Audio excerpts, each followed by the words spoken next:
Sasa inapotokea vipindi kama hivi vya uchaguzi, watu wanatafuta kura, ni vizuri kukumbushana hivi, kwa sababu tuna vyama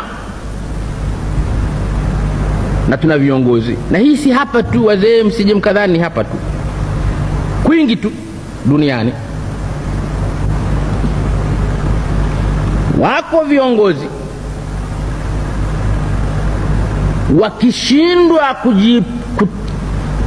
kupata sifa, kupata kura kwa sera, kwa kusimama, wananchi tuchagueni kwa sababu mkisha kutuchagua sisi tutafanya mambo kadhaa hoja, na wananchi wakawasikiliza vizuri kwa makini, wakaona naam, hawa wanafaa. Wanaposhindwa hivyo, wanatumia njia mbalimbali, na moja inaweza ikawa ukabila, na nyingine inaweza ikawa dini. Wanaweza wakajaribu kupata kura kwa kutumia ukabila, au wanatafuta kura kwa kutumia dini. Sasa uongozi,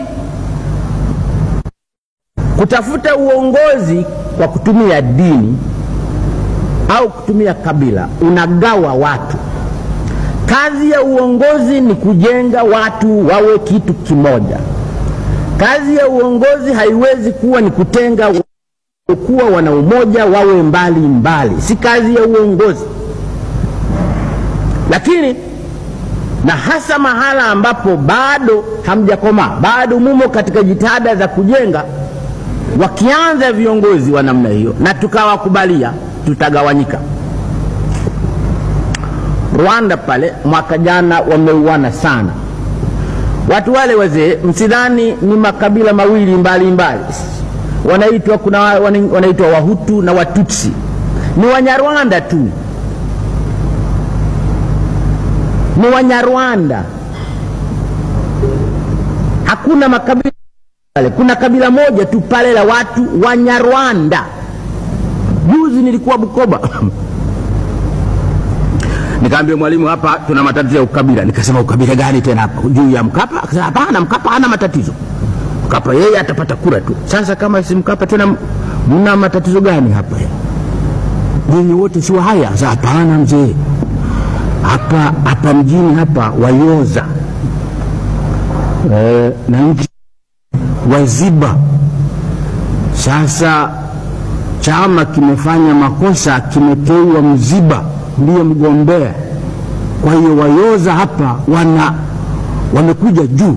Kwa nini tunaletewa Mziba, Wayoza wa mjini? Sasa sisi na nyinyi najua Wahaya ni Wahaya tu, kumbe wenyewe wanajuana. Wako Wayoza, wako Waziba. Kwa hiyo wanaitana Wayoza wanasema sisi Wayoza, Waziba wanasema sisi Waziba. Wakigombana namna ile, utakuta hata Wayoza wale si Wayoza 100%, na wao wanamgawanyiko. Kuta na Waziba wale nao na wao wanamgawanyiko.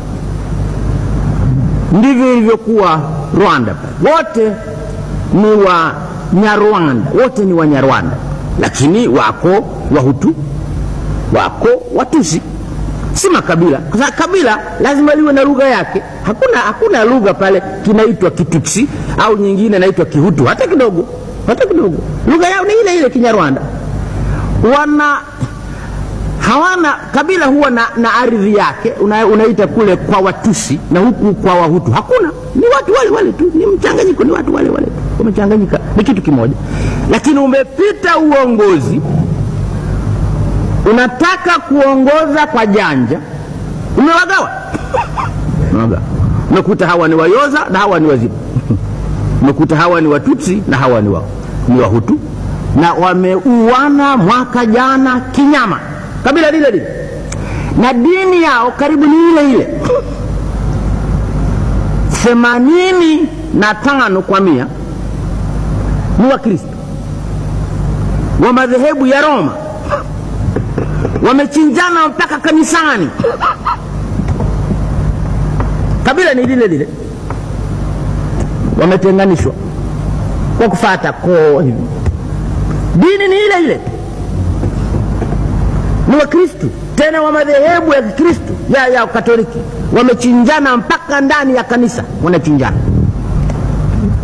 Mambo haya ya kuchochea chuki ama za ukabila ama za dini yakianza na tukayapa nafasi, hayana simile,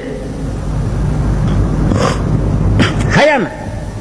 Mtashangaa jinsi mnavyoanza kuchinjana, mkashangaa. Na ikifika kiasi hicho, hakuna mtu wa kukema, hakuna atakayetokea kusema acheni.